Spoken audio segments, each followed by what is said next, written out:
Dans un quartier modeste de la banlieue lyonnaise, la lumière grise de l'hiver se faufilait entre les rideaux fins d'un petit appartement au 3e étage d'un immeuble sans ascenseur. Il était à peine 7 heures du matin et Élodie Morel, 37 ans, terminait son service de nuit dans une entreprise de technologie de luxe. Son uniforme sentait les produits d'entretien. Ses doigts étaient secs à force de manipuler les détergents, et ses épaules portaient le poids silencieux de la fatigue chronique. Pourtant, en refermant derrière elle la porte vitrée de l'immeuble impeccablement propre, elle respira profondément l'air froid de décembre, se redressant un peu. Ce soir, c'était la veille de Noël. Le trajet en tramway fut silencieux, entre 2 stations encore désertes. À travers les vitres embuées, Lyon se préparait doucement pour une journée figée entre l'attente et la tradition. Elle descendit au terminus, serra son manteau élimé autour d'elle et gravit les marches menant à chez elle. Son appartement, bien que modeste, portait des traces d'efforts sincères. Une guirlande faite de papier journal peint, un petit sapin dans un coin du salon, orné de boules dépareillées récupérées les années précédentes, et une étoile en carton doré tout en haut. Ce n'était pas grand-chose, mais c'était leur Noël. Manon, sa fille de 8 ans, l'attendait déjà, encore en pyjama, les joues rosées de sommeil et d'excitation. Son regard brillait d'un espoir fragile mais tenace, celui que seuls les enfants savent conserver, même lorsque tout semble dire le contraire. Élodie déposa un baiser sur son front et lui sourit. « Tu as été sage cette année, hein ?» La petite hocha la tête avec sérieux. Elle savait que le Père Noël n'avait pas beaucoup de moyens pour eux, mais elle espérait malgré tout une surprise, même petite. Élodie se dirigea vers la cuisine pour préparer leur modeste repas du soir. Une soupe de légumes mijotée la veille, quelques tranches de pain et peut-être un morceau de fromage s'il en restait. Il n'y aurait pas de dinde, ni de bûche pâtissière, ni de cadeaux dispendieux sous le sapin. Mais il y aurait elles deux, ensemble, et c'était tout ce qui comptait. Tout en pelant une carotte, elle pensait à cette année écoulée, à ses 3 emplois cumulés, aux heures passées à marcher entre les immeubles, aux nuits blanches et aux matins gelés. Elle se souvenait aussi des sourires de sa fille, des câlins au réveil, des devoirs corrigés sur un coin de table. Ce Noël ne serait pas joyeux au sens traditionnel, mais il serait rempli d'amour et de dignité. Manon s'installa au sol avec ses crayons de couleur et commença à dessiner. Elle aimait représenter leur famille à travers des scènes simples. Une promenade dans un parc, un dîner dans la cuisine, une histoire du soir lue sous les couvertures. Élodie l'observait du coin de l'œil, émue.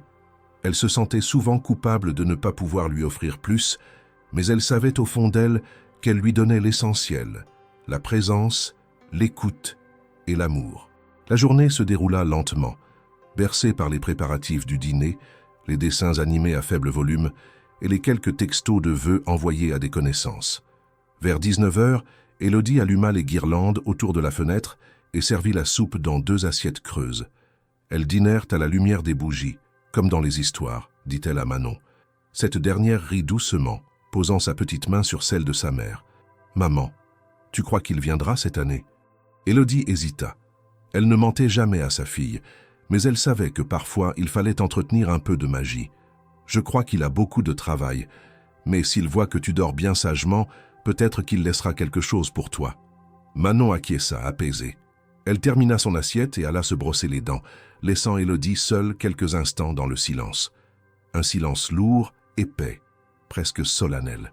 Elle regarda le sapin, les dessins au mur, l'horloge qui avançait lentement vers la nuit.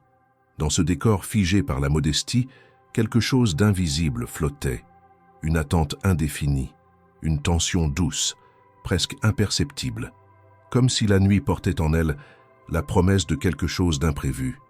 Élodie éteignit les lumières du salon, ne laissant que la guirlande clignotante éclairer la pièce. Elle s'assit près du lit de sa fille, lui lut quelques pages d'un vieux conte, puis resta là un moment, en silence, caressant les cheveux de Manon. Quand elle fut sûre que la petite dormait profondément, elle se leva et s'installa dans la cuisine avec une tasse de tisane. Le silence l'enveloppait à nouveau. Un silence qui semblait, cette nuit-là, plus dense, plus chargé, comme si quelque chose, dans l'ombre, attendait de prendre forme. Elle soupira, pensant à la journée du lendemain. Il n'y aurait pas de repos. Un autre ménage l'attendait dès l'aube. Elle vida sa sacoche de produits de nettoyage pour la réorganiser. Et c'est alors qu'elle remarqua un détail étrange. Au fond, coincé entre deux gants en caoutchouc, un objet qui ne lui appartenait pas. Mais ce n'est que le lendemain qu'elle comprendrait la véritable portée de ce qu'elle venait de ramener chez elle, par inadvertance. Le lendemain matin, l'appartement était plongé dans un calme encore plus profond que la veille. Les premières lueurs du jour se glissaient à travers les volets, effleurant les murs pâles de la petite pièce de vie. Élodie s'était réveillée avant Manon, comme toujours. Elle s'était glissée hors du lit avec précaution, veillant à ne pas perturber le sommeil paisible de sa fille. En marchant pieds nus sur le sol froid, elle ressentit dans son corps la lassitude accumulée des longues heures de ménage. Mais quelque chose, dans le fond de son esprit, refusait de se détendre. Une impression étrange persistait, une sensation sourde qu'elle ne parvenait pas encore à nommer. Alors qu'elle préparait le café dans la petite cafetière italienne cabossée, elle se souvint de la sacoche qu'elle avait vidée la veille au soir. Ses pensées, d'abord embuées par la fatigue, retrouvèrent lentement leur cohérence. Elle revit le moment précis où ses doigts avaient effleuré un objet qui n'était pas à elle, glissé parmi les lingettes et les éponges. Une enveloppe. Elle n'avait pas pris le temps de la regarder de plus près. La veille, le poids du quotidien et la veille de Noël avaient occupé toute son attention. Mais maintenant, seule dans la cuisine, elle sentit un frisson de curiosité la traverser. Elle se dirigea vers le meuble de l'entrée où elle entreposait toujours ses affaires de travail. La sacoche était là, toujours entr'ouverte. Elle y plongea la main et sentit rapidement le papier cartonné de l'enveloppe, plus épaisse qu'elle ne l'avait imaginé. Lorsqu'elle la sortit, elle constata qu'il s'agissait d'un modèle élégant, de couleur ivoire, orné discrètement du logo stylisé de l'entreprise de technologie où elle travaillait. Rien de clinquant, mais une sobriété raffinée. Cela ne ressemblait pas à un document administratif ou à un simple courrier professionnel. C'était autre chose. Elle la tourna dans ses mains, hésitante. Aucun nom n'y figurait, aucune mention explicite. Elle n'était ni scellée ni marquée comme confidentielle. Finalement, avec un mélange de précaution et de nervosité, elle fit glisser son doigt sous le rabat. À l'intérieur, elle découvrit une clé métallique soigneusement glissée dans un petit sachet transparent, ainsi qu'un billet manuscrit plié en deux. L'écriture, fine et assurée, dégageait une autorité calme. Sur le papier, il n'y avait que quelques mots. « Pour usage d'urgence, Monsieur Dumas ». Le cœur d'Élodie manqua un battement. Guillaume Dumas. Le nom la frappa comme une évidence. Elle avait nettoyé son bureau la veille, comme tous les vendredis matins. Le jeune PDG, toujours discret, n'était pas présent ce jour-là, du moins pas dans la pièce pendant qu'elle s'y trouvait. Elle avait simplement effectué sa routine, essuyé les surfaces, vidé les corbeilles, réorganisé les dossiers laissés en vrac. Rien qui aurait pu justifier qu'on laisse une clé dans ses affaires, sauf si... Mais non. L'idée d'un message caché ou d'un sous-entendu personnel lui sembla absurde. Pourquoi un homme comme lui, à la tête d'une entreprise estimée à plusieurs centaines de millions d'euros, laisserait-il volontairement un objet aussi personnel à une simple femme de ménage? Elle s'assit, le billet toujours en main, et fixa la clé comme si elle allait soudain lui parler.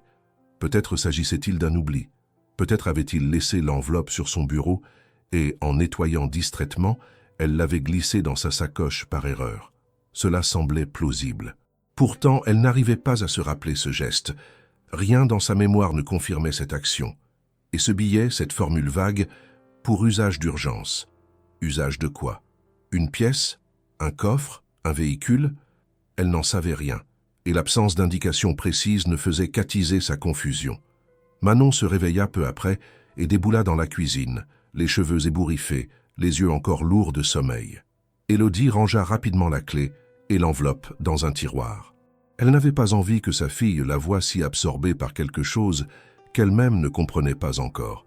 Elles prirent le petit déjeuner ensemble, entre tartines grillées et silence partagé, jusqu'à ce que l'enfant demande innocemment si le Père Noël était déjà passé. Élodie esquiva la question avec tendresse, promettant qu'il fallait encore attendre un peu.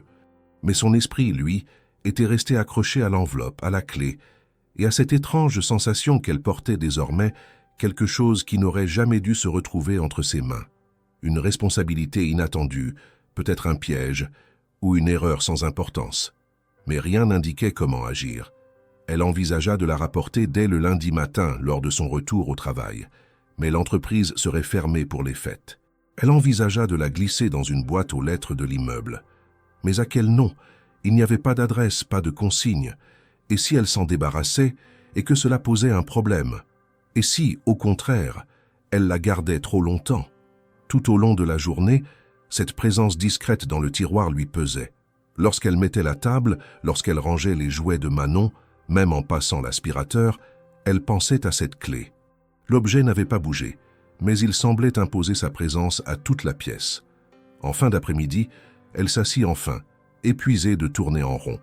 Elle se demanda brièvement si elle devait appeler quelqu'un, un collègue, ou même le standard de l'entreprise. Mais qui aurait pu répondre en ce 25 décembre? Et surtout, que pouvait-elle dire sans paraître suspecte ou maladroite? Elle retourna une fois encore le billet entre ses doigts. L'écriture, la formulation, tout respirait la sobriété maîtrisée. Elle n'était pas idiote. Elle savait reconnaître une main qui avait l'habitude d'écrire des ordres, de dicter des décisions. Elle avait nettoyé des centaines de bureaux dans sa vie, mais celui de Guillaume Dumas avait quelque chose de différent. Pas de photos personnelles, pas d'objets inutiles.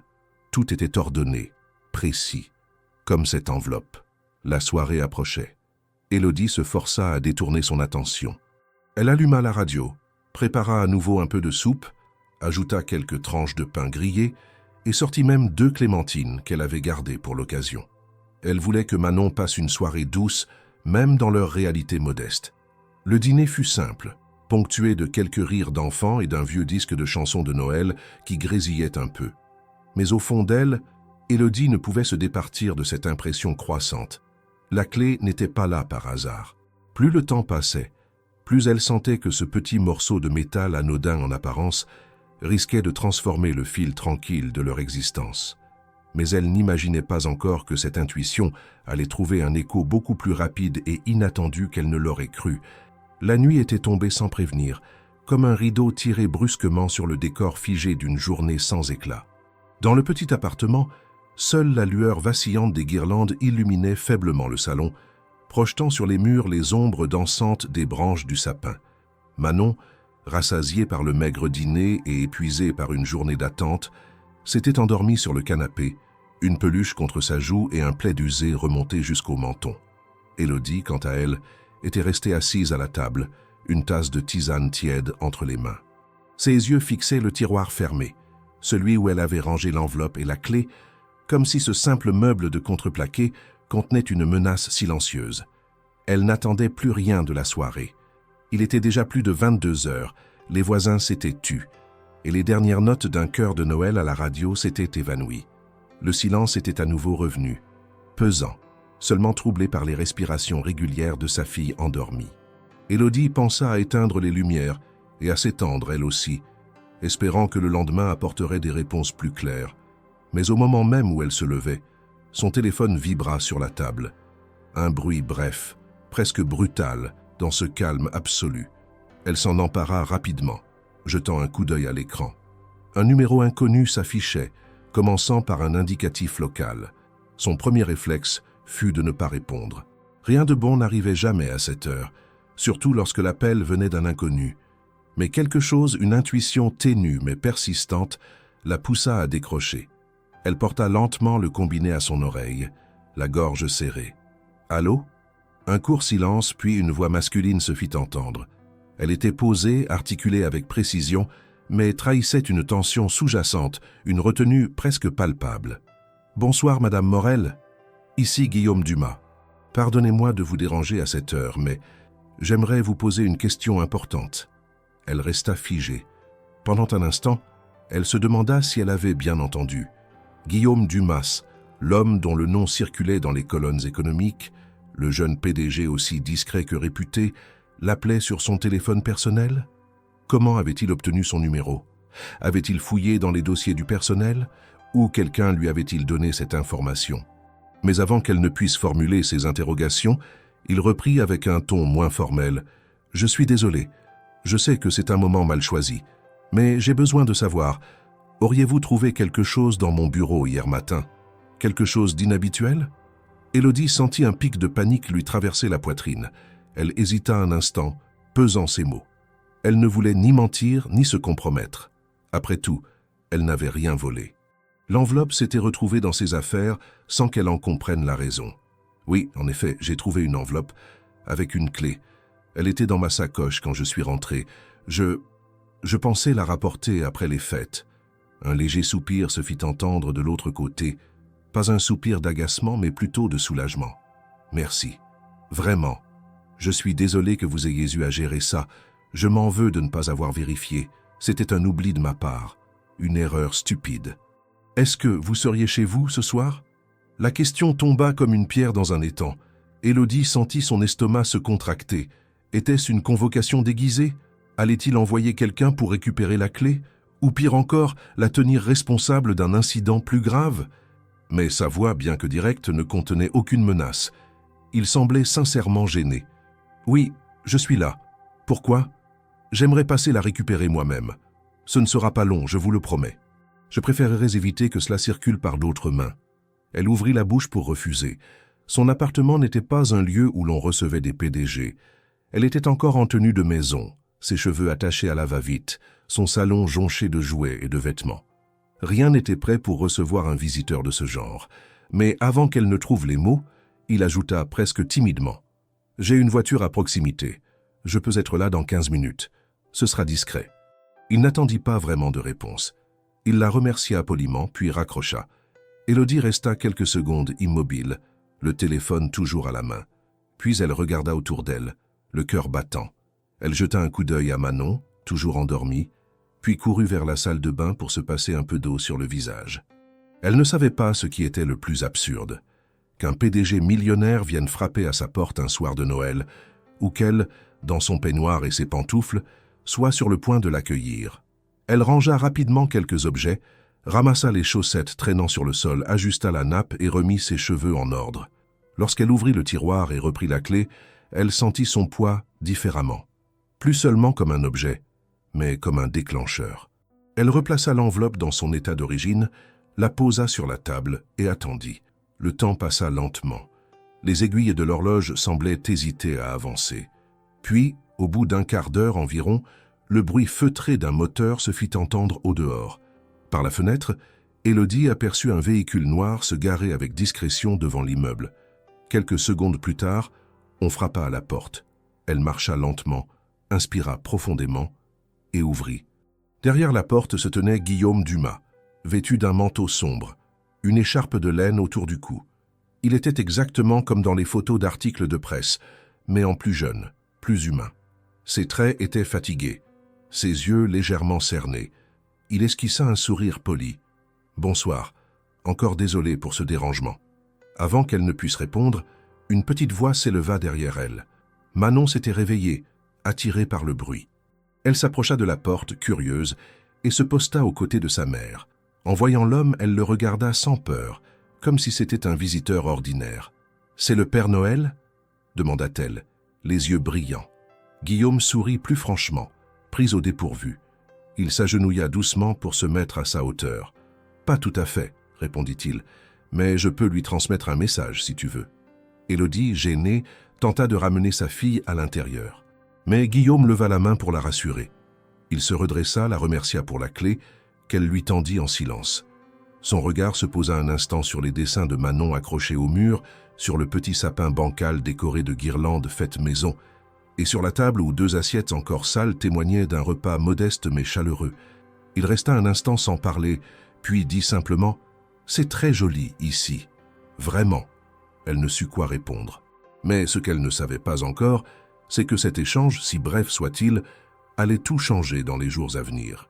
Il se tenait là, droit, sans ostentation, vêtu d'un manteau sobre, mais manifestement de grande qualité. Guillaume Dumas n'avait rien de l'image qu'Élodie s'était forgée en nettoyant son bureau. Pas de froideur, pas de supériorité affichée, pas cette distance souvent associée aux hommes de pouvoir.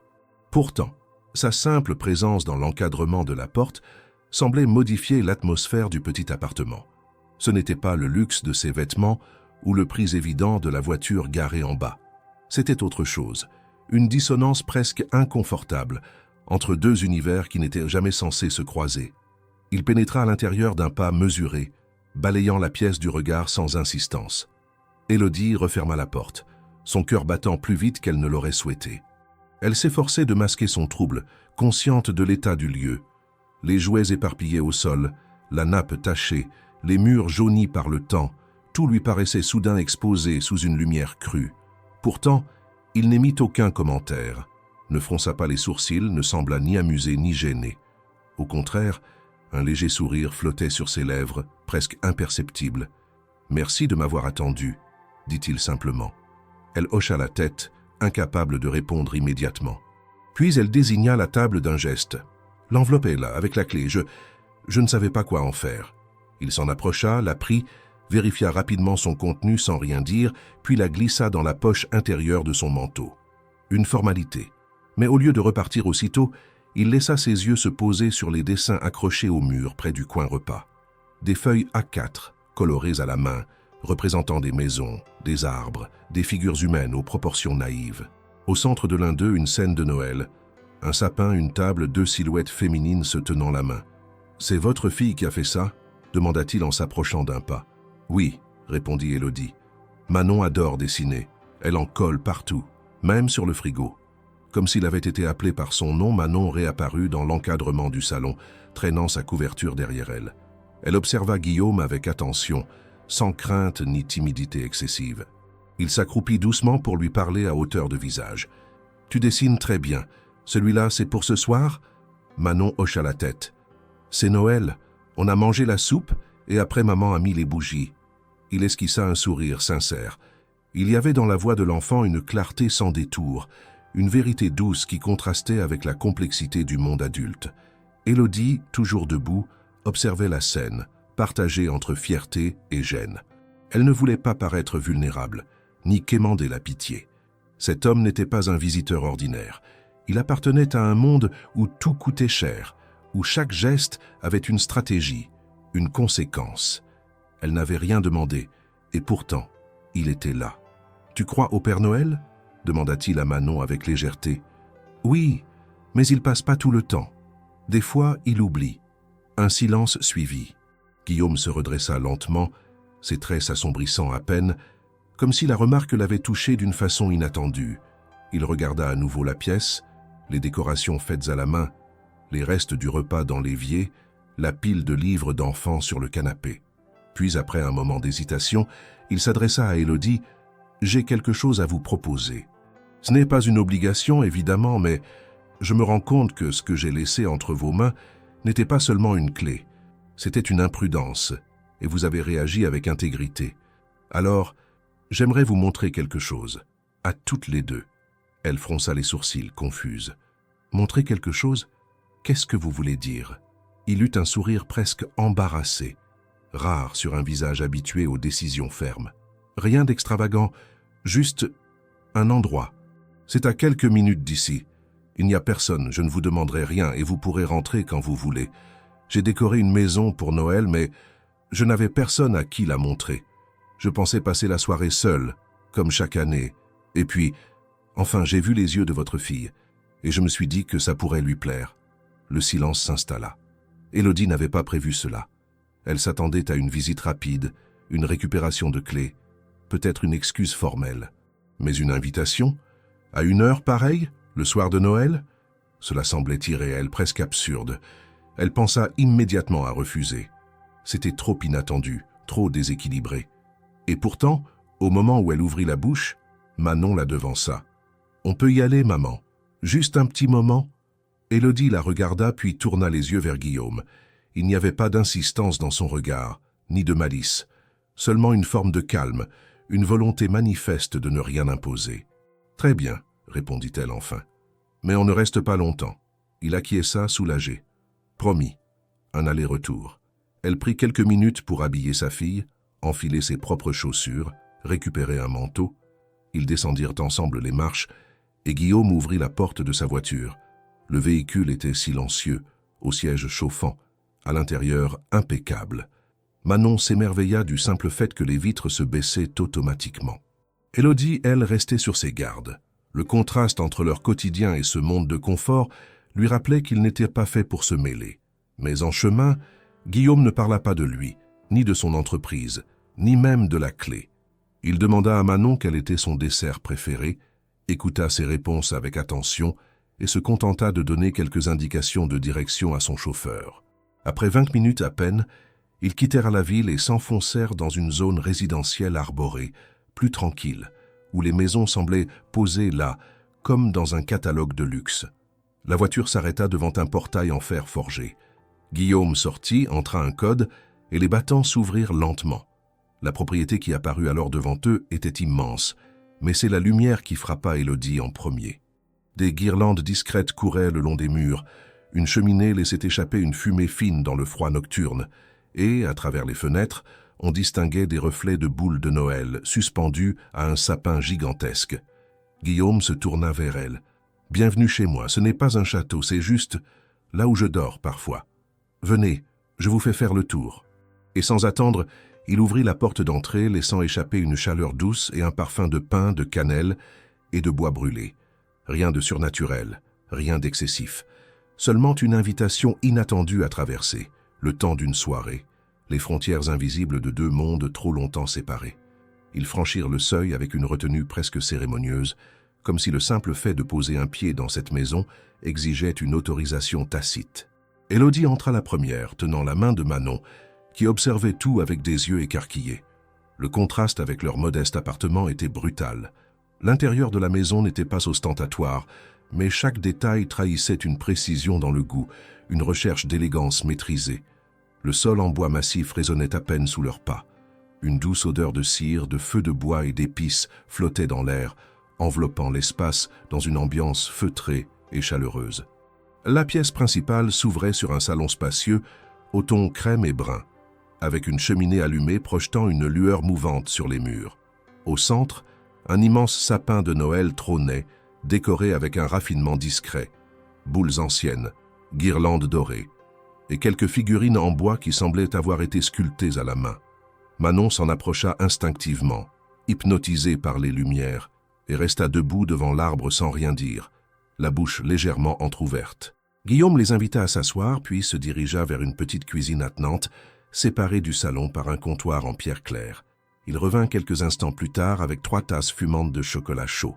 Élodie, toujours sur ses gardes, accepta avec politesse mais resta droite sur le canapé, observant tout autour d'elle avec une tension silencieuse.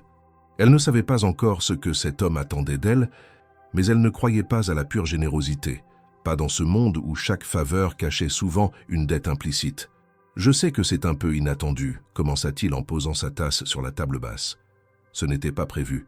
Moi-même, je ne fais jamais ça. Je passe souvent Noël ici, seul. Je décore, je prépare tout. Mais je finis par me coucher tôt, sans personne. » Élodie leva les yeux vers lui, intriguée. Il ne parlait pas avec fierté ni nostalgie. C'était une simple constatation, dite sur un ton neutre. « Pourquoi nous inviter alors ?» demanda-t-elle finalement. « Vous ne nous connaissez pas, et ce n'est pas notre monde. » Il hocha lentement la tête, comme s'il avait anticipé cette question. « Justement, c'est peut-être pour ça. Quand je suis passé chez vous, j'ai vu quelque chose que j'avais oublié. La simplicité, l'authenticité, et puis, votre fille m'a rappelé quelqu'un. » Il s'interrompit, puis reprit plus doucement. « Ma mère décorait toujours la maison avec ce qu'elle trouvait. On n'avait pas grand-chose, mais elle tenait à ce que Noël ait un sens, même sans cadeau, même sans festin. Elle croyait à la chaleur humaine. Je n'y ai plus cru depuis longtemps. » Élodie resta silencieuse. Elle ne savait pas si ces mots étaient une confession sincère ou une construction rhétorique, mais il semblait dire la vérité, sans chercher à se rendre intéressant. Son regard ne fuyait pas. Il parlait posément, sans exagération. Manon, de son côté, avait déjà trouvé une boîte contenant de petites décorations en tissu et commençait à les aligner au sol, absorbée dans son jeu. Elle n'avait pas conscience des barrières sociales, ni de l'étrangeté de la situation. Pour elle, c'était simplement un endroit magique où l'on buvait du chocolat chaud devant un grand sapin. « Vous savez, reprit Guillaume, je ne vous ai pas invités ici pour jouer un rôle ou vous impressionner. Il n'y a pas de calcul. J'ai laissé cette clé dans votre sac volontairement, je crois. Pas consciemment, mais presque. Vous m'avez rappelé quelque chose, ou quelqu'un. J'avais besoin de sortir de mon propre silence. » Élodie fronça légèrement les sourcils. « Vous dites que vous avez fait ça exprès? Mais pourquoi? Vous êtes à la tête d'une entreprise immense. Vous avez 1000 personnes autour de vous. des assistants, des responsables, des relations. Pourquoi moi? Il sourit légèrement.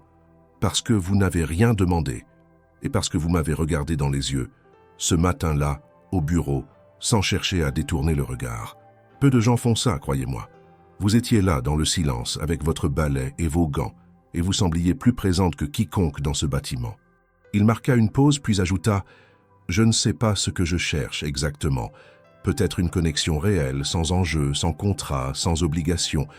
Juste un moment vrai. » Élodie, malgré elle, sentit ses défenses se fissurer. Elle n'était pas naïve. Elle connaissait les jeux de pouvoir, les apparences, les gestes qui masquent les intentions.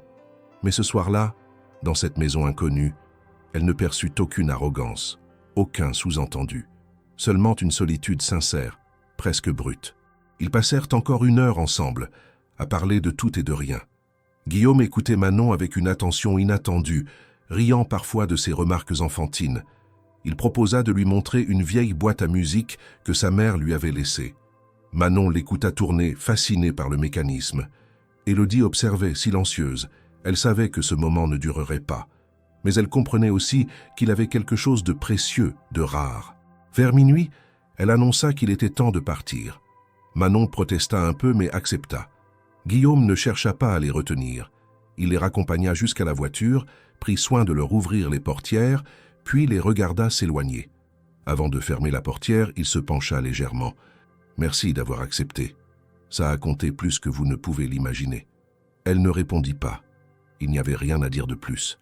Ils roulèrent en silence jusqu'à leur immeuble. Manon s'endormit sur le chemin. Élodie, elle, fixait la nuit par la vitre, le cœur lourd d'interrogations. Ce Noël-là, sans qu'elle l'ait voulu, avait basculé dans une autre dimension. Pas magique, simplement humaine, profondément, étrangement humaine. Le lendemain matin, le réveil fut plus lent que d'habitude. L'appartement restait plongé dans une semi-obscurité hivernale, et le silence régnait, seulement ponctué par les craquements habituels des conduites d'eau et les pas étouffés des voisins. Élodie ouvrit les yeux avec difficulté. La soirée précédente, bien qu'étrangement paisible, l'avait laissée dans un état d'alerte émotionnelle qui peinait à se dissiper. À ses côtés, Manon dormait encore profondément, un sourire discret aux lèvres, comme si les images de la grande maison, des lumières tamisées et du sapin démesuré peuplaient encore ses rêves. Élodie se leva sans bruit, enfila un pull chaud et s'installa dans la cuisine, une tasse de café entre les mains. Elle repassait mentalement les événements de la veille, cherchant un sens à ce qu'elle avait vécu. Ce n'était pas la première fois que sa route croisait celle d'un cadre supérieur ou d'un responsable bien au-dessus de sa propre condition, mais jamais dans des circonstances aussi personnelles, jamais avec cette proximité presque désarmante. Guillaume Dumas, PDG réservé, et rarement vu autrement qu'à travers des articles de presse ou des réunions à distance, avait franchi toutes les barrières, volontairement. Non pas pour montrer son pouvoir, mais pour... quoi, au juste? Elle avait senti dans son regard quelque chose d'authentique, mais elle refusait encore de lui accorder une pleine confiance. Elle connaissait trop bien les déséquilibres sociaux, les relations biaisées par l'argent, le besoin inconscient de certaines personnes aisées de se sentir utiles ou généreuses, même quand leurs gestes relevaient davantage d'un besoin de rédemption personnelle que d'une vraie empathie. Pourtant, rien dans l'attitude de Guillaume ne semblait guidé par la pitié. Il n'avait rien offert, rien imposé. Il avait seulement partagé un moment, ouvert sa porte et laissé à Manon le soin de remplir le silence de ses mots d'enfant. La journée se déroula lentement, les commerces restaient fermés, les rues étaient désertes et même les transports fonctionnaient au ralenti. Élodie décida de ne pas sortir. Elle passa du temps avec sa fille, qui ne cessait de parler de la maison, des décorations, du chocolat chaud dans des tasses épaisses et de la boîte à musique qu'elle avait fait tourner 3 fois avant que la mélodie ne s'arrête. Chaque détail restait vif dans sa mémoire. À ses yeux, la soirée avait été un conte simple, sans prince ni magie, mais rempli d'images qui resteraient ancrées longtemps. En fin d'après-midi, alors que le ciel se teintait de gris plus dense, le téléphone d'Élodie vibra. Un message court signé « GD ». Merci encore. Je serai à la maison ce soir. Si jamais Manon souhaite revoir la boîte à musique, vous êtes les bienvenus. Elle resta figée un instant puis verrouilla l'écran. Elle ne répondit pas. Elle ne voulait pas encourager un lien qu'elle ne comprenait pas encore. Elle n'avait pas peur de lui, mais elle craignait ce que cette relation pouvait représenter. Une intrusion dans une vie qu'elle avait patiemment organisée, protégée du tumulte extérieur. Mais le lendemain, contre toute attente, elle reçut un nouveau message. Plus direct. « Je vous dois un vrai merci. Pas pour la clé, mais pour votre calme. J'aimerais vous offrir une vraie boisson chaude, cette fois dans la journée. Sans surprise. Vous me diriez non si c'était déplacé ?» Elle hésita longuement. Puis, au lieu d'ignorer, elle écrivit simplement « À condition que ce soit en plein jour et sans chauffeur, un café dans un endroit neutre. » Il répondit aussitôt « Marché conclu. Vous choisissez le lieu. » Elle opta pour un petit café de quartier à proximité d'un marché couvert. Un endroit modeste, fréquenté surtout par des retraités et des familles du coin, où elle se sentait à l'aise. Lorsqu'il arriva, en jean et manteau gris foncé, il ne détonnait pas. Aucun signe extérieur de richesse, aucune escorte. Il salua la serveuse avec un naturel qui déstabilisa Élodie. Il prit place en face d'elle, commanda un thé noir et sourit. « Merci d'être venu. Je n'aime pas les zones floues, » répondit-elle simplement. Alors autant clarifier les choses. Il acquiesça sans se vexer. « Bien, alors clarifions. » Elle ne souriait pas. Elle le regardait avec attention. « Pourquoi moi? Pourquoi Manon? Pourquoi ce besoin soudain de faire entrer des inconnus dans votre vie privée ?» Il prit une gorgée de thé, réfléchit une seconde. « Parce que je ne vous vois pas comme des inconnus, et parce que vous êtes exactement ce que j'ai perdu de vue depuis longtemps. » Elle arqua un sourcil. « Et qu'est-ce que vous croyez avoir perdu? Le réel, l'authentique, ce qui ne se monnaie pas, ce que les chiffres n'expliquent pas. » Elle s'appuya contre le dossier de sa chaise, le jaugeant toujours. « Et vous espérez retrouver ça à travers moi? À travers ma fille? Ce n'est pas un peu commode ?» Il ne se défendit pas. Il haussa les épaules. « Peut-être, mais je ne veux rien acheter. Ni votre histoire, ni votre bienveillance, ni votre attention. Je veux juste observer, comprendre, pas imposer quoi que ce soit. » Il sortit un carnet de sa poche, griffonné de notes manuscrites. « Je note beaucoup, depuis des années. Idées, impressions, conversations. Et parfois, une rencontre me donne une perspective, pas pour un article ni pour un projet, juste pour moi. » Elle ne répondit pas immédiatement. Le serveur apporta leur commande. Ils burent en silence quelques instants. « Si c'est une étude sociologique, je ne suis pas un bon échantillon, dit-elle enfin. Je suis juste une mère célibataire qui fait ce qu'elle peut. C'est exactement ce que je veux comprendre. Comment on fait pour juste faire ce qu'on peut, sans sombrer, sans perdre l'équilibre? Parce que vous tenez debout. Et ça, c'est une leçon que personne autour de moi ne sait m'apprendre. » Élodie détourna les yeux. Elle n'avait pas l'habitude qu'on la regarde ainsi, avec cette attention précise, presque respectueuse. La plupart des gens ne la voyaient pas. Elle faisait partie du décor, des silhouettes de l'ombre. Ils terminèrent leur boisson sans précipitation. Avant de partir, Guillaume proposa de les raccompagner, mais elle refusa. Il n'insista pas. En sortant du café, il lui tendit une carte. Ce n'est pas une carte de visite, c'est un numéro direct.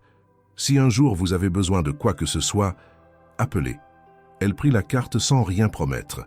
Ce soir-là, en rentrant chez elle, Élodie trouva Manon en train de colorier une nouvelle version de la maison aux lumières. Cette fois, elle y avait ajouté un petit personnage dessiné à part portant une écharpe.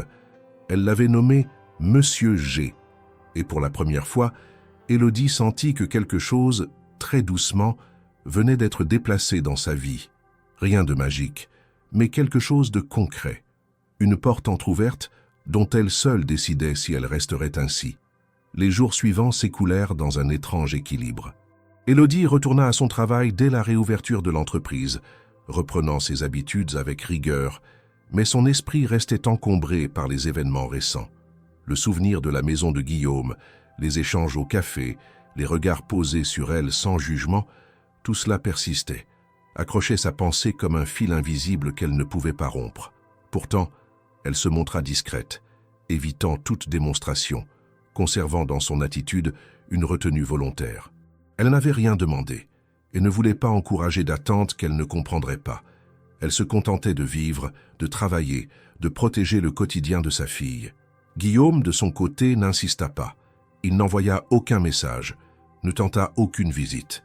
Il semblait comprendre qu'une certaine distance était nécessaire, mais cette absence de pression n'effaçait pas sa présence.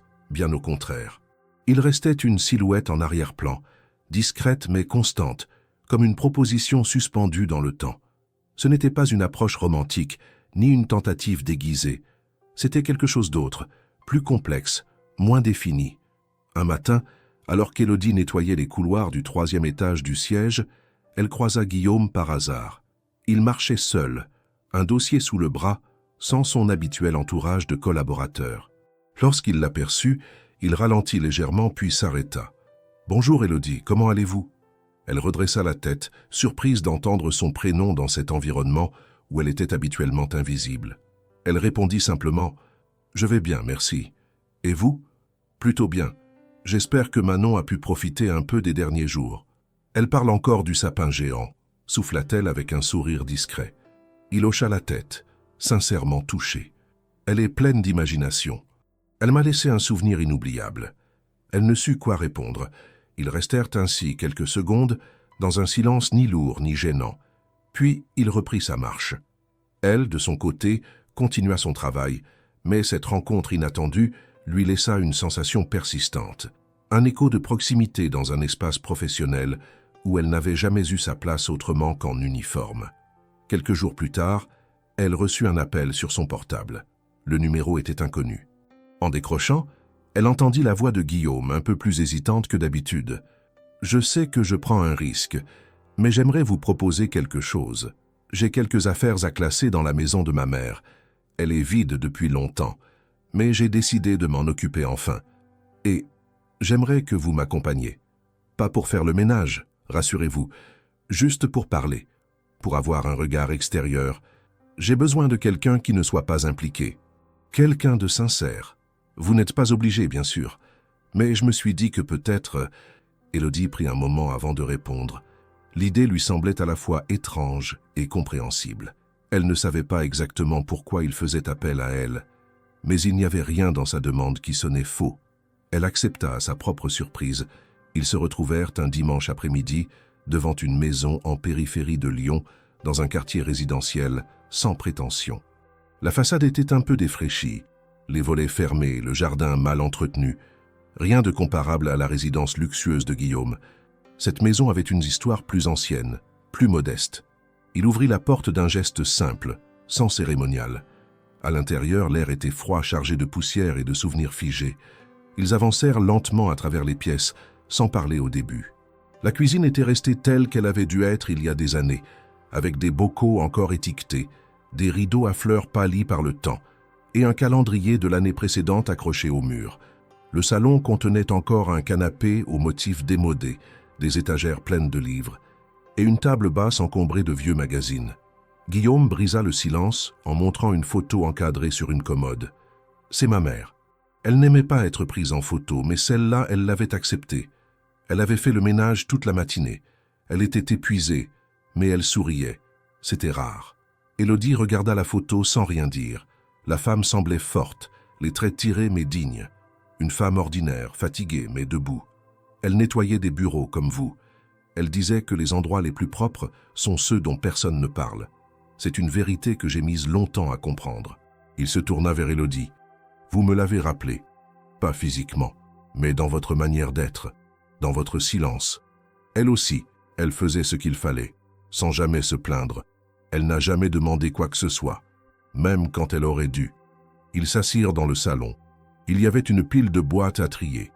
Guillaume commença à en ouvrir une, montrant des carnets, des lettres, des objets anodins. Il en sortit une vieille carte postale, la relut en silence, puis la tendit à Élodie. « Lisez ça. » Elle prit la carte, l'examina. L'écriture était tremblante. C'était une correspondance d'un ami d'enfance, visiblement fâché, accusant Guillaume d'avoir trahi ses origines, de s'être coupé de tout, de ne plus être que l'ombre de lui-même. Les mots étaient durs, presque violents. « Il n'a pas tort, » murmura Guillaume. « J'ai grimpé si vite, j'ai tout laissé derrière. Pas par mépris, par peur. Peur de redescendre, peur d'être vu comme un imposteur. Alors j'ai coupé les ponts. J'ai même oublié cette maison pendant des années. » Élodie reposa la carte, réfléchissant à ce que cela voulait dire. « Et vous croyez que nous, moi et Manon, on est là pour réparer ça ?» Il secoua la tête. « Non, vous n'êtes pas un pansement.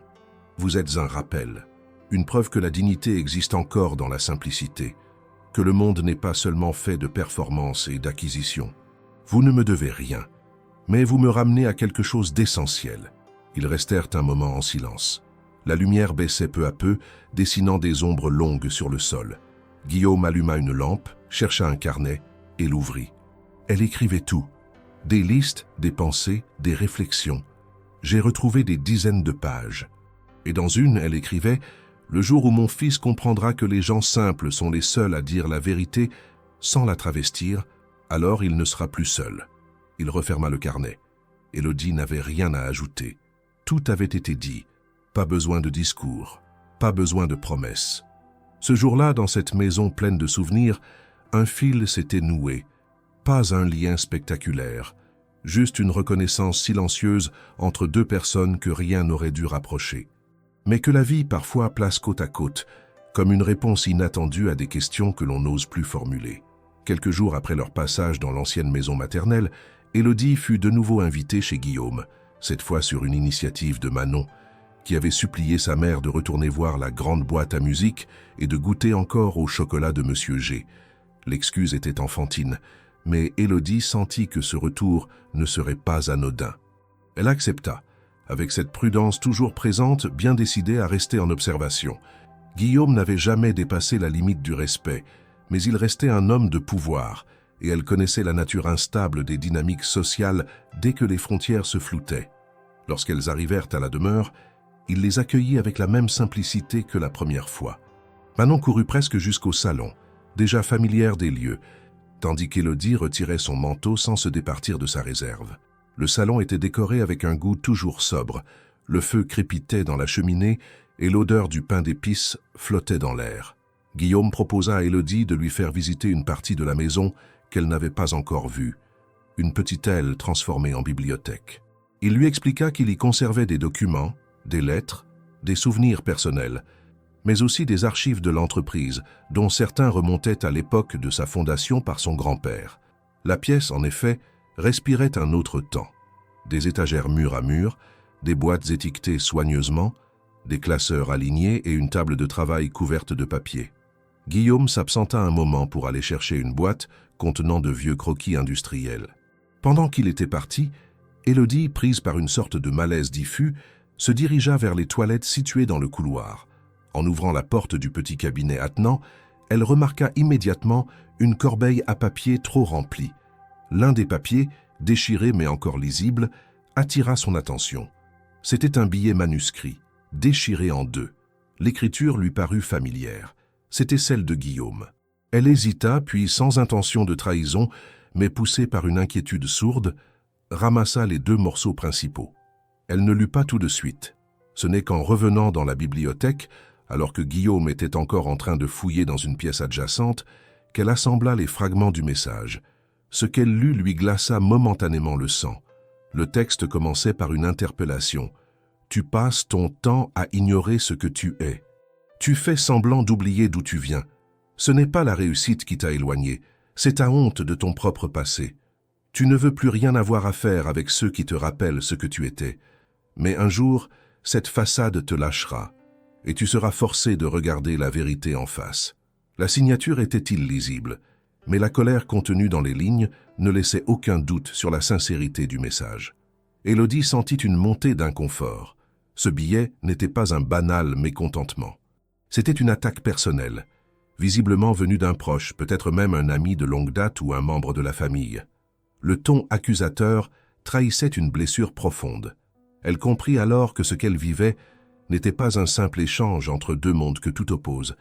Il y avait derrière tout cela un nœud plus complexe, une tentative de réconciliation avec une identité éclatée, brisée, que Guillaume semblait chercher à recomposer pièce par pièce. Quand il revint souriant, les bras chargés d'archives, elle rangea discrètement les morceaux du billet dans sa poche. Elle n'avait pas le droit de les emporter, mais elle ne pouvait pas non plus faire comme si elle n'avait rien vu. Elle l'observa en silence pendant qu'il posait les boîtes sur la table, puis le regarda dans les yeux avec une franchise inhabituelle. « Vous avez reçu des mots très durs récemment. Quelqu'un vous reproche de ne plus être celui que vous étiez. » Il leva les yeux vers elle, surpris. Puis son regard se fixa, légèrement troublé. Vous avez lu quelque chose? Ce n'était pas intentionnel, mais je suis tombé dessus. Un silence pesant s'installa. Il détourna le regard, visiblement tendu. Ce fut la première fois qu'elle le vit perdre, même brièvement, cette assurance tranquille qu'il affichait toujours. Il s'assit, les épaules légèrement affaissées. C'est un ancien ami, d'enfance. On a grandi ensemble dans un quartier difficile. Il m'a vu faire mes premiers pas, tomber, me relever. Quand j'ai commencé à réussir, il m'a soutenu. Et puis, quand j'ai pris de la distance, il a pris ça comme une trahison. Il n'a jamais compris que ce n'était pas contre lui. C'était un besoin de survie. J'ai coupé, oui, trop vite, trop brutalement. Et aujourd'hui, vous cherchez à réparer? À revenir en arrière? Il secoua la tête. Non, on ne revient jamais en arrière. Je veux juste comprendre si je suis devenu l'homme qu'il déteste, ou si je suis encore capable de me souvenir de celui que j'étais, sans honte. Elle ne répondit pas tout de suite. Elle le regarda longuement, puis dit d'un ton neutre, « Vous êtes venu chez moi en prétendant vouloir récupérer une clé, mais cette clé n'était qu'un prétexte. » « Oui, » admit-il sans détour, « je voulais voir si ce lien que j'ai volontairement rompu avec mon passé pouvait se renouer autrement. Pas avec lui. Avec quelque chose qui lui ressemble. Vous, votre fille, ce que vous représentez, ce que j'ai fui mais que je respecte profondément. » Élodie se leva, fit quelques pas vers la fenêtre, observa le jardin éclairé par la lumière hivernale. Sa voix, lorsqu'elle reprit, était calme mais ferme. « Je ne suis pas une métaphore. Je ne suis pas un symbole de votre rédemption. Je suis une femme, avec un quotidien, avec des efforts que personne ne voit. Je ne veux pas devenir un miroir pour vos remords. » Il acquiesça sans protester. « Je comprends, et je ne vous demande rien, juste de continuer à être là. Parce qu'à travers vous, je réapprends ce que j'ai oublié, qu'on peut rester digne, même sans posséder, qu'on peut être vrai sans être visible. » Elle hocha la tête sans répondre. Ce jour-là, sans le chercher, elle avait découvert une faille, une tension intérieure qui dépassait leurs échanges.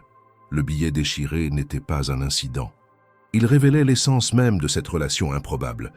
La rencontre entre deux solitudes, forgées dans des mondes opposés, cherchant un terrain commun sans l'avouer. Élodie savait désormais que rien de ce qu'elle vivait avec Guillaume n'était anodin. Chaque geste, chaque mot portait le poids d'une reconstruction silencieuse. Et c'est dans cette lucidité qu'elle décida, sans mots, de rester encore un peu.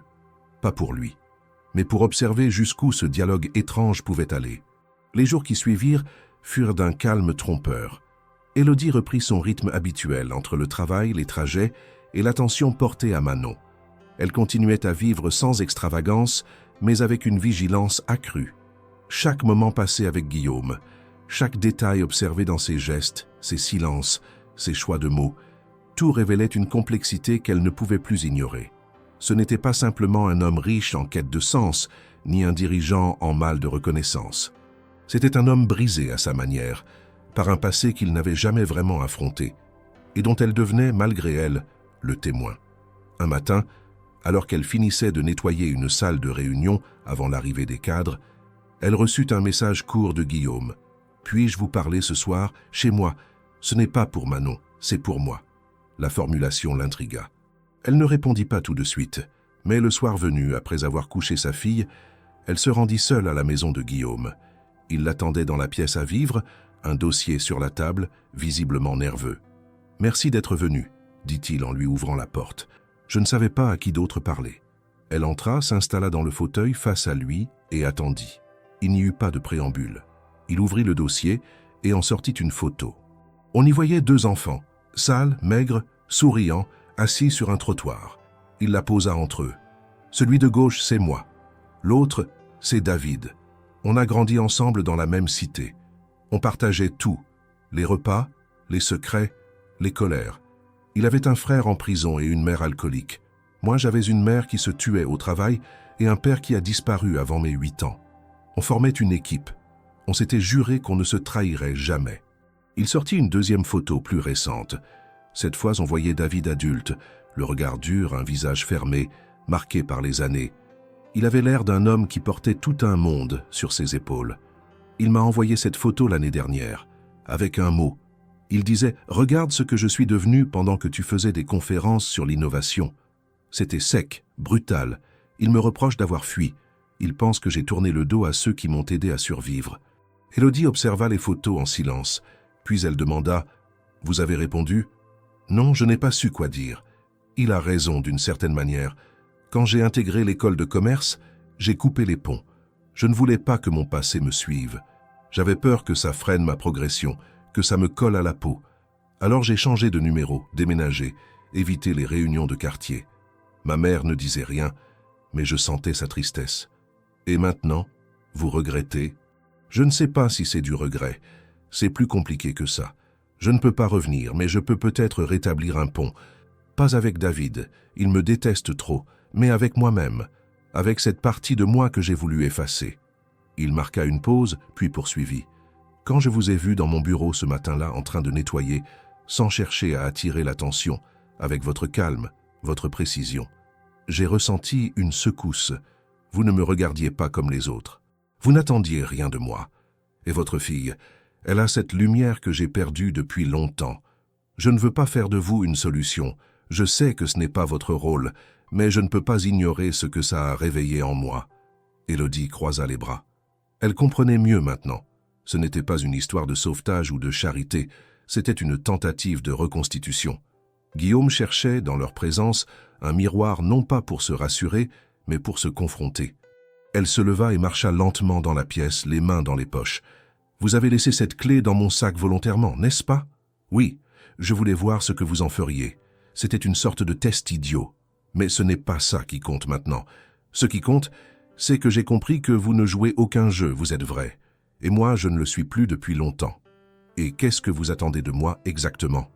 Il la regarda, les yeux fatigués mais sincères. « Rien. Seulement que vous restiez dans mon champ de vision. Que vous continuiez à exister, comme vous êtes. Que Manon continue à parler sans filtre. Ça me rappelle que le monde n'est pas entièrement perverti, que tout n'est pas stratégie. » Élodie reprit sa place. Elle observa le feu dans la cheminée, le léger crépitement du bois. « Vous cherchez un témoin silencieux de votre réapprentissage, quelqu'un qui soit là sans jouer de rôle. Je peux faire ça, mais à une condition, que vous ne confondiez jamais ce lien avec une dette.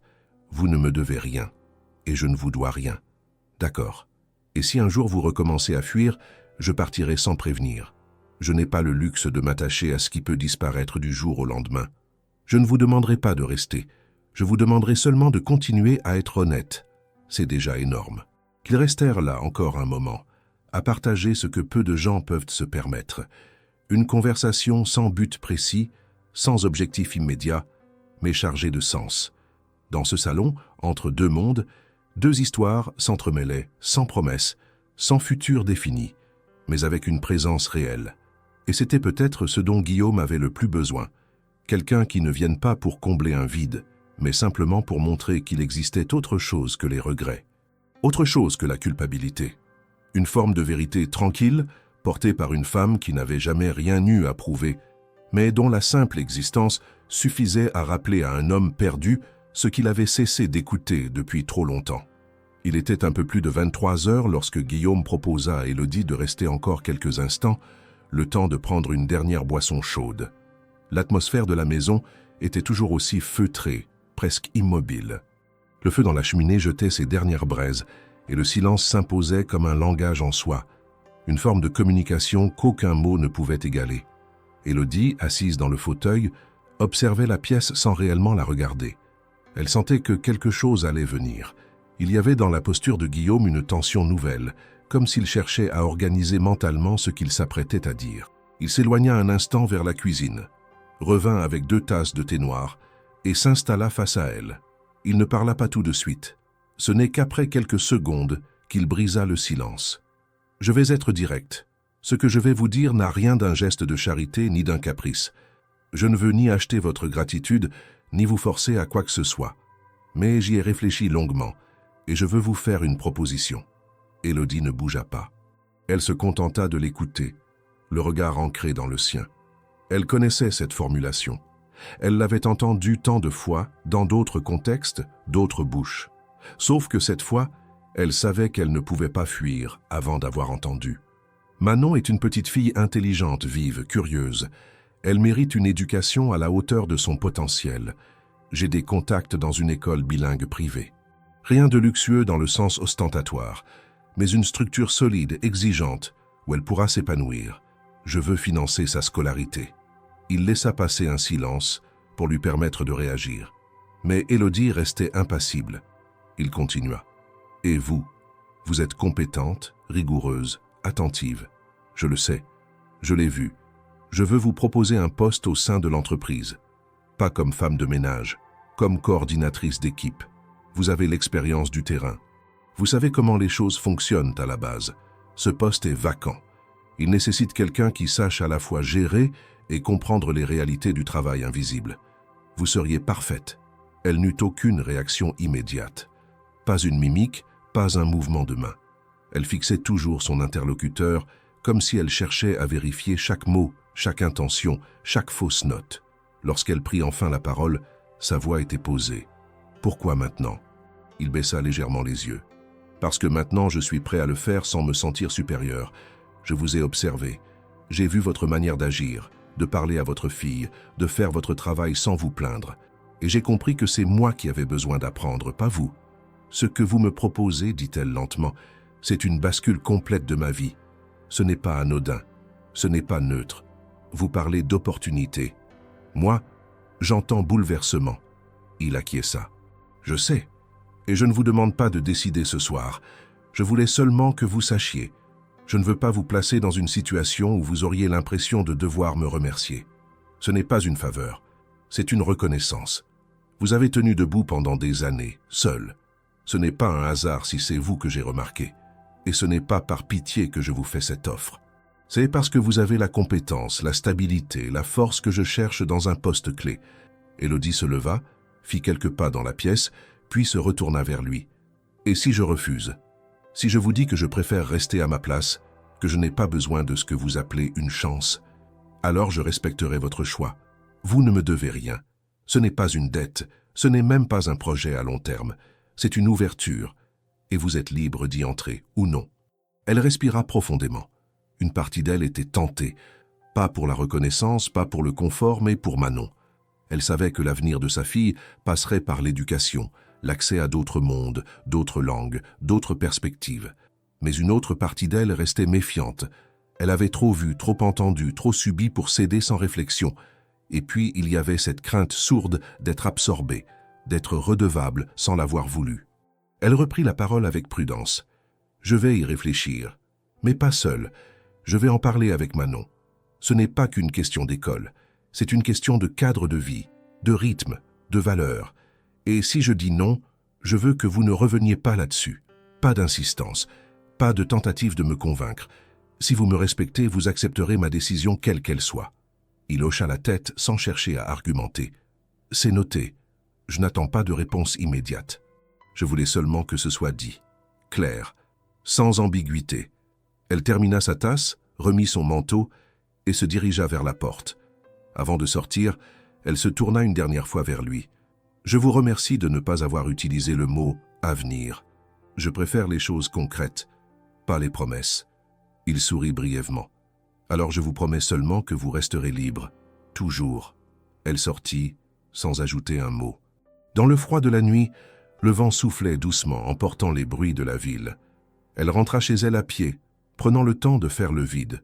Elle n'avait pas encore décidé. Elle ne voulait pas se précipiter. Elle voulait peser, scruter, comprendre. Ce n'était pas une question de peur, c'était une question de conscience. Elle savait que ce type de moment pouvait tout redéfinir. Mais elle voulait que, si cela devait arriver, cela vienne d'elle, et seulement d'elle. Le matin du 26 décembre s'annonçait comme les autres, froid, silencieux, ordinaire. Dans l'appartement encore plongé dans la pénombre, Élodie ouvrit les yeux sans hâte. Elle se leva sans faire de bruit, laissant Manon dormir un peu plus. La nuit avait été courte, mais pas agitée. Elle avait passé des heures à tourner dans son lit, repassant mentalement chaque mot échangé avec Guillaume, chaque nuance, chaque inflexion. La proposition qu'il lui avait faite la veille continuait à résonner en elle, comme un écho difficile à contenir. Elle se prépara un café, s'assit à la petite table de la cuisine et fixa la fenêtre embuée. Ce n'était pas la peur qui l'habitait, ni même le doute. C'était un besoin profond de comprendre ce qu'un tel changement impliquerait vraiment. Elle connaissait les pièges des bonnes intentions. Elle savait combien une promesse, même sincère, pouvait se transformer en attente, en dépendance, en dette invisible. Elle n'avait jamais voulu de dette. Toute sa vie, elle s'était construite sur l'autonomie, sur cette fierté silencieuse de ne devoir sa stabilité qu'à ses propres forces. Manon apparut peu après, les cheveux en bataille, serrant contre elle sa peluche préférée. Élodie lui servit une tartine grillée et l'observa manger en silence. La petite semblait sereine, insouciante, mais Élodie savait que sous cette surface, sa fille percevait beaucoup plus qu'on ne le pensait. Elle avait cette sensibilité propre aux enfants qui vivent dans des milieux tendus, la capacité à lire entre les lignes, à sentir les non-dits. « Maman, il était gentil, le monsieur d'hier. Il veut vraiment que j'aille dans une nouvelle école ?» Élodie hocha doucement la tête. « Oui. Il pense que tu pourrais apprendre plus de choses, dans un endroit différent. Mais ce serait un grand changement. Il faudrait se lever plus tôt, aller plus loin, peut-être rencontrer des enfants très différents. Est-ce que toi, tu veux que j'y aille ?» La question, posée sans artifice, frappa Élodie de plein fouet. Elle réalisa alors que sa réponse ne pouvait pas venir de la peur, ni de l'orgueil. Elle devait venir d'un choix assumé, honnête, équilibré. « Ce que je veux, c'est que tu sois bien, que tu apprennes, que tu t'amuses aussi, mais surtout que tu restes toi-même. » Manon termina sa tartine, puis alla chercher ses crayons de couleur. Elle commença à dessiner sans dire un mot. Élodie, elle, resta là, immobile. Vers 10 heures, elle prit son téléphone, chercha le numéro de Guillaume et lança l'appel. « Allô ?» dit-il après quelques secondes. « J'ai réfléchi et j'ai une réponse. Ce n'est pas non, mais ce n'est pas un oui non plus. Je veux poser une condition. Je vous écoute.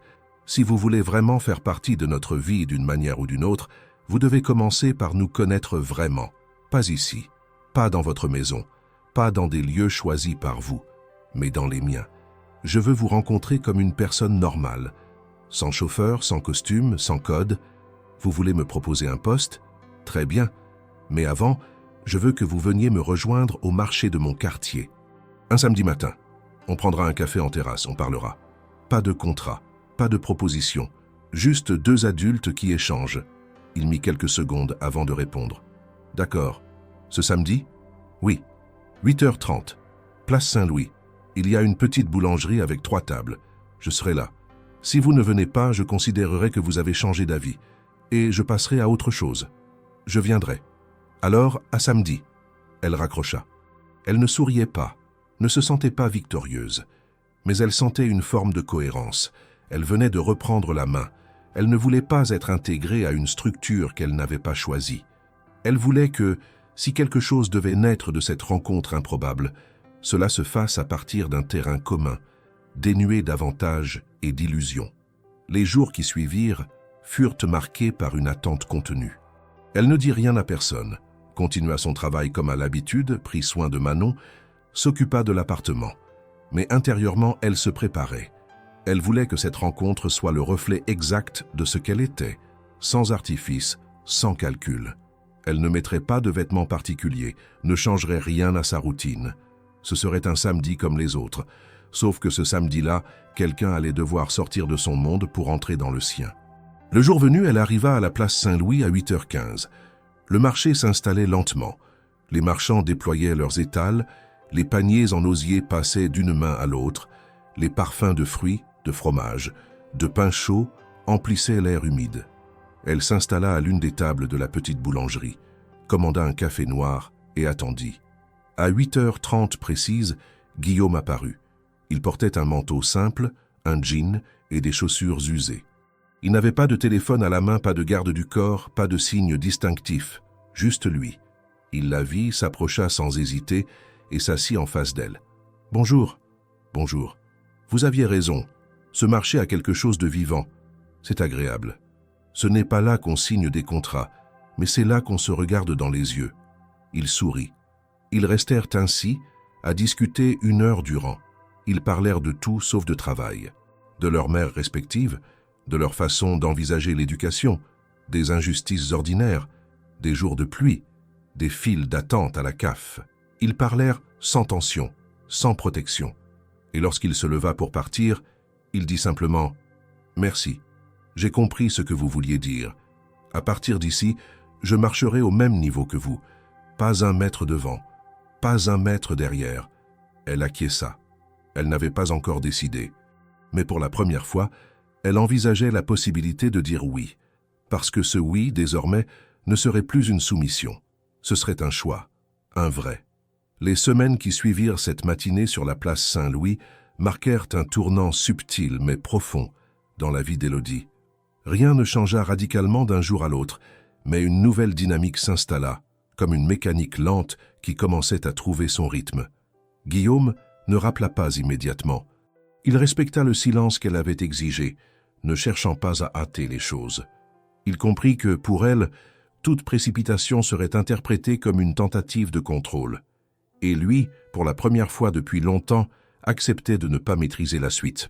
C'est Élodie, une semaine plus tard, qui lui envoya un message. Simple, direct. « Samedi, Parc Blandane, vers 10 heures, si vous êtes libre. » Il répondit sans ajouter un mot de trop. « J'y serai. » Ils commencèrent à se voir ainsi, dans des lieux ordinaires, à des heures choisies par elle sans motifs explicites.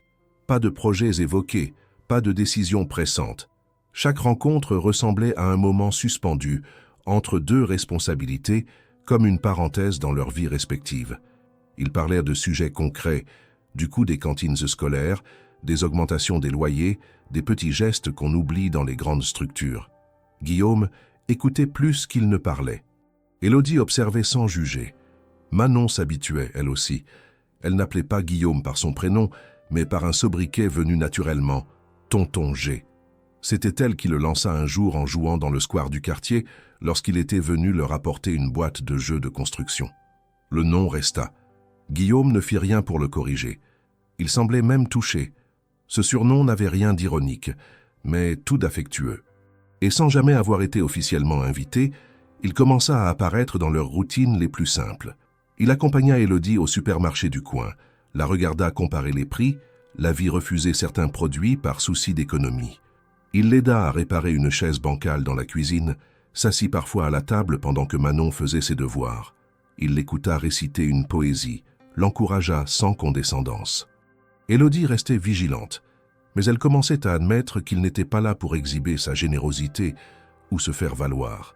Il était là pour apprendre à être présent sans se faire remarquer. Et ça, elle n'aurait jamais cru cela possible venant d'un homme comme lui. Elle finit par accepter le poste. Pas immédiatement, pas dans un bureau. Elle l'annonça un dimanche matin, assise avec lui sur un banc du parc. Elle dit « Je prends le poste, mais à mes conditions.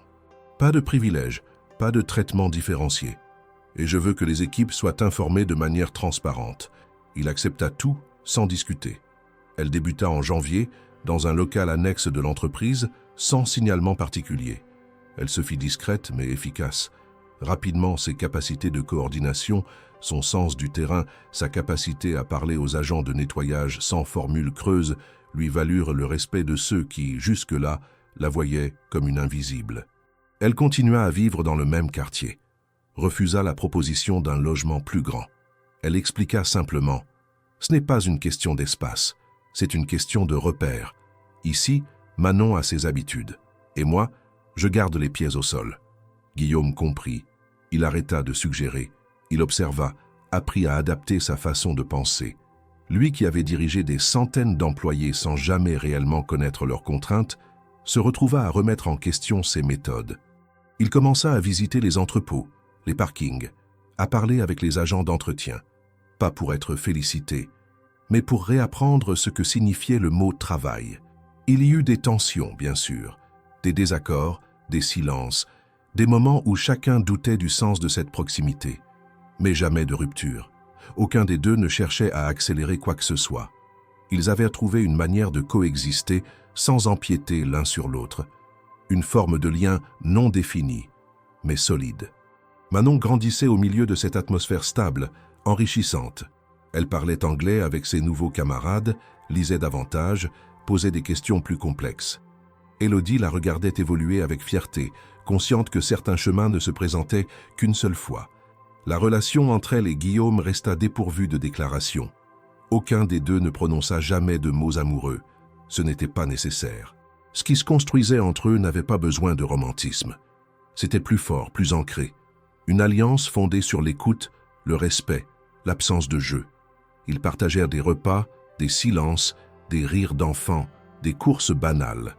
Et parfois, dans un regard, dans une attention portée à un détail, il y avait plus d'intimité que dans 1000 promesses.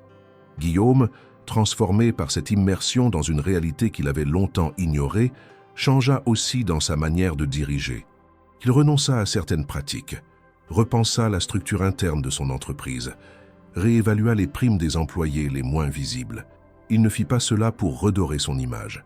Il le fit parce qu'il comprenait désormais que la valeur d'une structure ne se mesurait pas à son chiffre d'affaires, mais à la façon dont elle traitait ses rouages les plus discrets. Leurs interactions devenaient un socle, pas une passion fulgurante, une construction patiente, lucide, enracinée dans le réel. Il n'y avait pas de grandes scènes, pas de gestes spectaculaires. Il y avait des petits pas, des décisions concrètes, des gestes précis. Et dans ce rythme, dans cette cohérence, Élodie se redéfinissait elle aussi, non plus comme une survivante, mais comme une actrice. Non plus comme une mère qui tenait seule, mais comme une femme qui choisissait, orientait, influençait. Rien n'était parfait, rien n'était rêvé, mais tout était construit. Et dans cette construction sans artifice, Élodie et Guillaume avaient trouvé quelque chose que ni l'un ni l'autre n'avaient cherché. Une forme d'équilibre, une vie où chacun conservait son espace, mais avançait à la même hauteur, avec la même lucidité. Une vie qui, sans le dire, avait fini par les relier. 1 an s'était écoulé. 12 mois sans éclat, sans drame, mais plein de décisions, de réajustements, d'apprentissage constant. Le 24 décembre revenait avec sa lumière hivernale pâle, ses vitrines décorées et son air de fausse féerie. Mais cette fois, l'atmosphère dans l'appartement d'Élodie était différente. Pas plus luxueuse, pas exagérément festive, mais empreinte d'un calme affirmé, presque serein. Le petit sapin était toujours là, posé sur la table du salon. Les décorations étaient les mêmes que l'année précédente, fabriquées à la main, certaines rafistolées avec du ruban adhésif. Mais il y avait cette fois des livres en piles soignés dans le coin lecture, des dessins plus travaillés sur les murs, et une étagère modeste contenant quelques jeux éducatifs, soigneusement rangés. Élodie préparait le dîner avec la même méthode qu'autrefois, mais dans sa manière de découper les légumes, de goûter la soupe, de vérifier la cuisson du pain au four, il y avait une absence de précipitation, une aisance nouvelle. Manon, du haut de ses 9 ans tout juste fêtés, s'occupait de dresser la table, alignant les assiettes avec un sens du détail hérité de sa mère. Elle chantonnait à voix basse une chanson apprise à l'école, en français et en anglais, les 2 langues se mêlant naturellement dans son élocution. Vers 19 heures, on frappa à la porte. Pas violemment, pas avec empressement. Juste 2 coups discrets. Manon courut ouvrir. Guillaume était là, sans surprise, mais sans solennité non plus. Il tenait une boîte sous le bras, une boîte en carton Kraft nouée d'un ruban rouge. Il entra, ôta son manteau, salua Élodie d'un sourire tranquille. Il n'y eut pas de phrase cérémonielle, pas de joyeux Noël prononcé avec emphase, seulement une simplicité maîtrisée. Il connaissait les codes de cette maison, en respectait les règles implicites. Ici, on n'imposait rien, on n'en faisait pas trop. Ils s'installèrent à table. Le repas était modeste.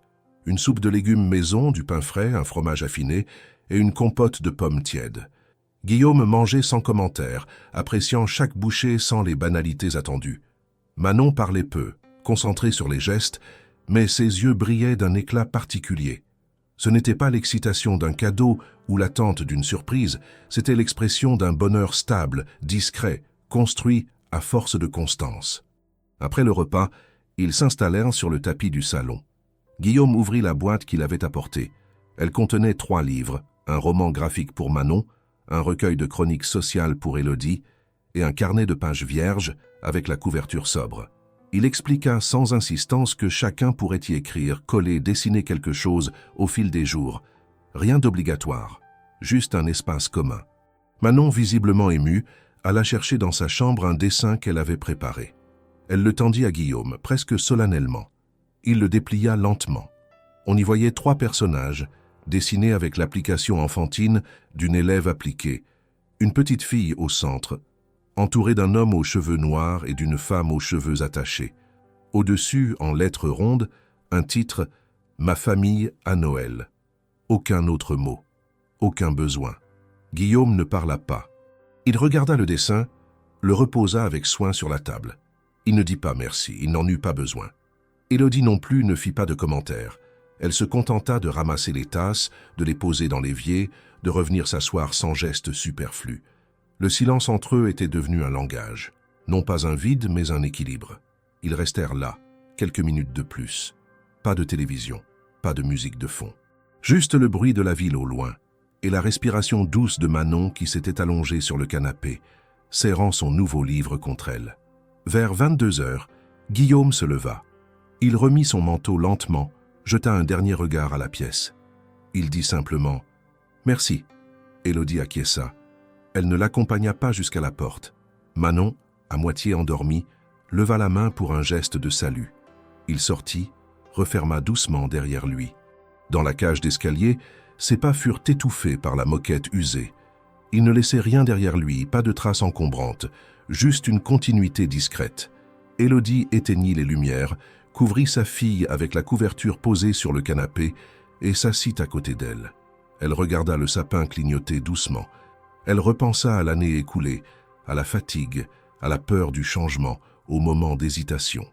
Mais aussi à la force retrouvée, à la stabilité gagnée non pas par miracle, mais par choix, par engagement, par lucidité. Elle n'avait rien sacrifié de son identité. Elle n'avait cédé à aucune promesse trop brillante. Elle avait bâti un pont entre deux mondes, sans renoncer à sa propre rive. Et dans cette pièce modeste, décorée de papiers colorés et de souvenirs dessinés, elle avait ancré quelque chose de précieux, un territoire à sa mesure, où elle n'avait plus à se défendre ni à se justifier. Le nouveau Noël ne fut pas un aboutissement. Il fut une étape, une confirmation, celle qu'il était possible de réinventer sa vie sans la trahir, et que certaines rencontres, même improbables, pouvaient devenir durables si elles étaient guidées par la clarté et le respect. Elle ferma les yeux un instant, juste un instant, et dans ce bref repos, il n'y avait ni rêve ni promesse. Il y avait simplement la paix d'avoir tenu bon et d'avoir choisi pleinement la forme de sa propre histoire.